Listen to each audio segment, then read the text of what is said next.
Every new parent knows they need diapers and bottles, but I'm going to reveal to you my 5 must-have items for new parents that most people don't even talk about. Stay tuned to find out what they are.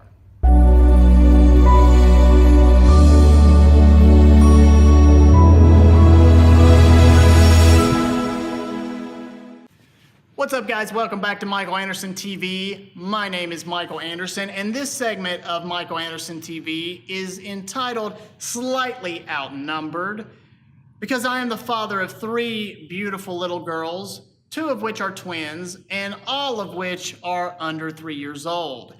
Also, I have an amazingly beautiful wife who is also a girl. So I am definitely the minority in my house.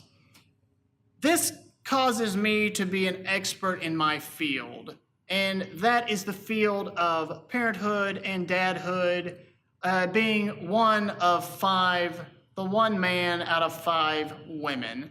So I'm going to be imparting to you my wealth of knowledge on the subject of parenting as the only male in the house, especially for you all out there who are also slightly outnumbered. And of course, these tips are going to be especially helpful for fathers, but any parent can use these tips. They have helped us in having newborn twins, and then right after that, another newborn. So they can be beneficial to all.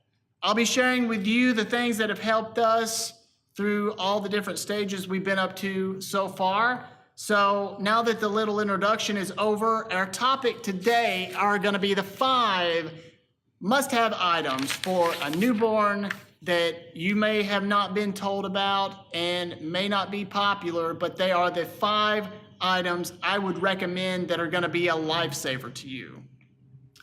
These are going to be things that you might not normally think about, like bottles, diapers. Everyone knows the basics that you need to keep a child alive.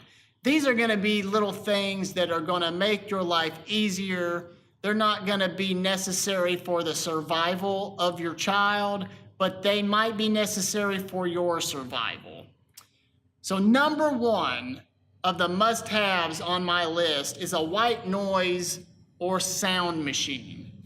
Now, most people do not understand how much babies enjoy sound. Before I had a baby, I had this image in my mind of a baby as a delicate object, which they are in some ways, but that you had to whisper around it, and any type of noise would hurt their delicate virgin ears.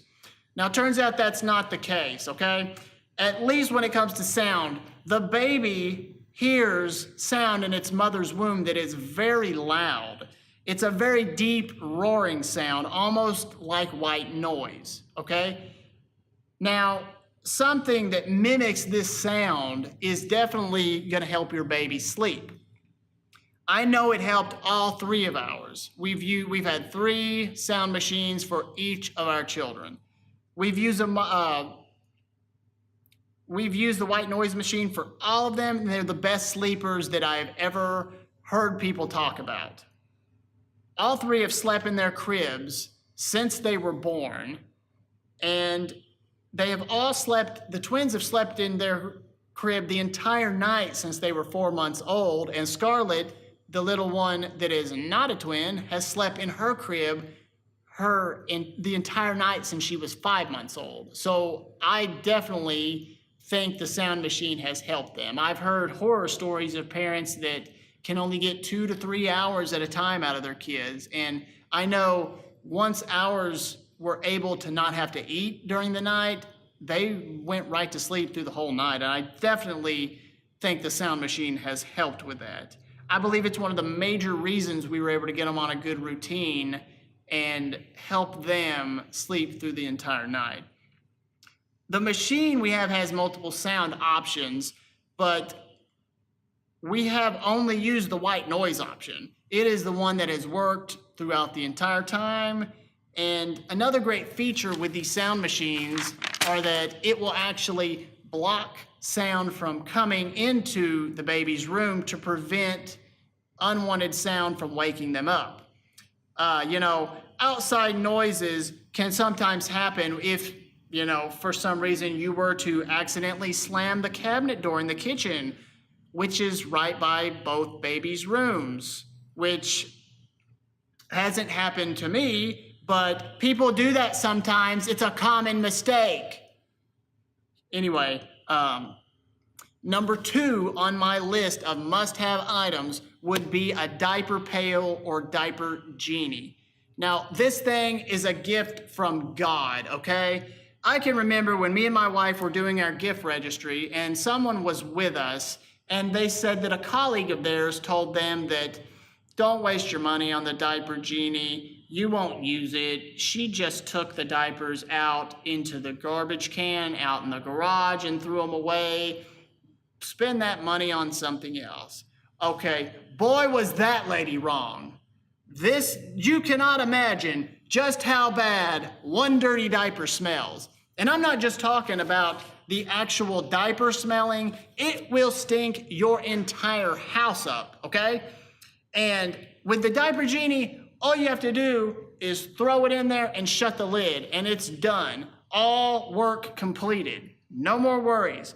And if you've ever changed a baby's diaper, you find out real quick that it's not always possible to go ahead and run out to the garage afterward without said baby losing their mind. And especially if you have, say, its twin running around like a crazy person when you're trying to change the other's diaper, it's not the most opportune time to run out to the trash can by the side of the house and throw a dirty diaper in it. So the diaper genie will definitely help you in that regard.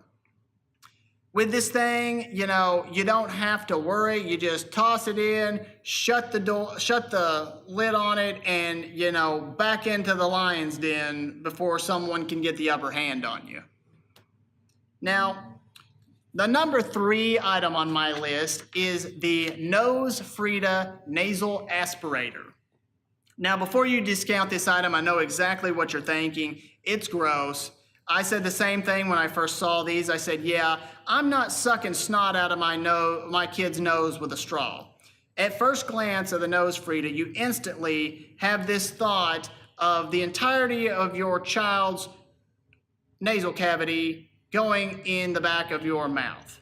Okay, I know I thought the same thing, but let me be the first one to tell you that that is not what will happen with the Nose Frida. First off, it has a filter on the bottom of it to prevent anything coming out of your child's nose from going into the little mouthpiece. And second, I have never even seen anything get far enough through the tube to actually have to be stopped by the filter. So you can rest easy when using this thing that the contents of your child's nose will in fact not make its way to your mouth, which is always a good thing. On the other hand, when your child has a severely stopped up nose and is the only reason it's not sleeping and therefore you're not sleeping at night, you might reconsider what you would and wouldn't do to make that go away. So just think about that when you're debating whether or not to get the Nose Frida. It's going to get anything in your child's nose out. It works great. And the good thing about that is it's effective because the little bulb aspirators do not work at all, okay? They will not get anything out of your kid's nose. So don't even try. You're better off just poking it. That's about as effective as the bulb syringe. Poke the side of your child's nose. See how much stuff falls out when you do that. It's not very effective, just like the little bulb. So I would definitely get the Nose Frida. It's going to help you get sleep, but also, more importantly, it's going to help them feel better because it will if there's something in there that can come out, the Nose Frida is going to get that thing out. So definitely a good pick. Number 4. On my list of recommendations would be a Velcro swaddling sack or swaddling blanket. This, along with the sound machine, was one of the keys to success when it came to getting our kids to sleep throughout the night and for long hours. Just like how the baby sound machine mimics the sound inside the womb, these swaddling blankets help mimic how the baby feels physically in the womb. It makes them warm and cozy like before they came out into the harsh elements. At the very beginning of our twins' lives, we tried swaddling them with an actual swaddling blanket with no Velcro, no zippers, anything like that. This works perfect until your baby learns that it has appendages. At that point, you can throw it out the window. First, it's hard to get the swaddle on correctly when you're using the blanket, and especially when you're working with a small octopus. And two, even the times I was able to get a perfect and tight swaddle on the kid, they find a way to get out of it. I am a certified swaddling expert by the U.S. Society of Swaddling, and one of our twins, Landry, would make it her personal mission to escape every swaddle I put on her. The great thing about this is that she absolutely hated being out of the swaddle, but she still loved to bust out of it every night. And that is the main reason we purchased the Velcro zipper type swaddling sack deal. You know, there's lots of different versions of these, so I would just recommend finding one you like that has some Velcro straps on it. It will work great. They're so much faster to put on a baby, and you're able to secure them right away with the Velcro. And some have the zippers. You set them down in a little sack and then you Velcro it around them, and it's next to impossible for them to bust out of it. And I know when they were in the Velcro sack, they loved it. And anytime Landry was able to bust out of the other one, she would instantly wake up and not be happy. So it was definitely a thing that helped us getting them to sleep long hours. Definitely recommend that as number 4. Number 5 on my list of must-have items for new parents would be an electronic thermometer.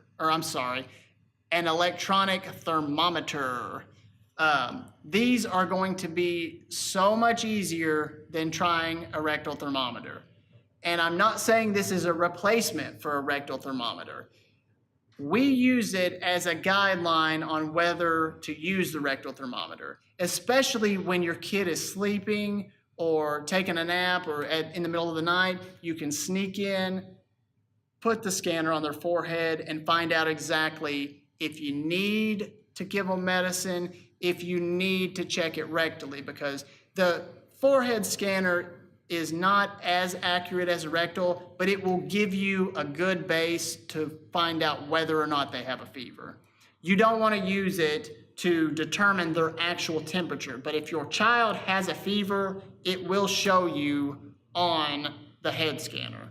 And so the worst thing to have to do would be debate whether they have a fever, wake them up, take their pajamas off, then do a rectal thermometer, because you're going to make them so mad and may or may not go back to sleep. And so that's the thing I love about this, is that you don't have to bother them if it's not necessary, because if they have a fever, it will show up on the head scanner. It just won't give you a perfectly accurate temperature for what they have. It's usually a little bit higher, a little bit lower than the actual temperature, but if it's to the point where you're going to need to wake them up and do a rectal scan to get a rectal thermometer to get an exact reading, the head scanner will let you know without having to touch them and bother them.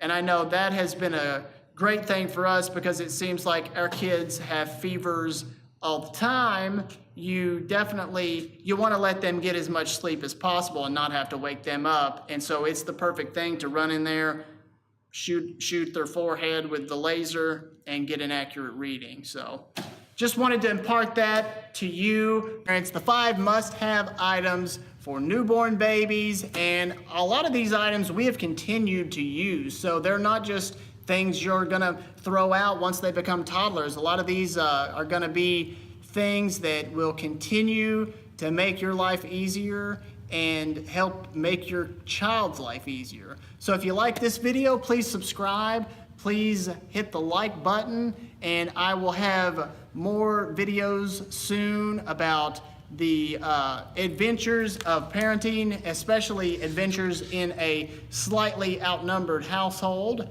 So stick back, check back in for those, and until next time, I will see you guys later.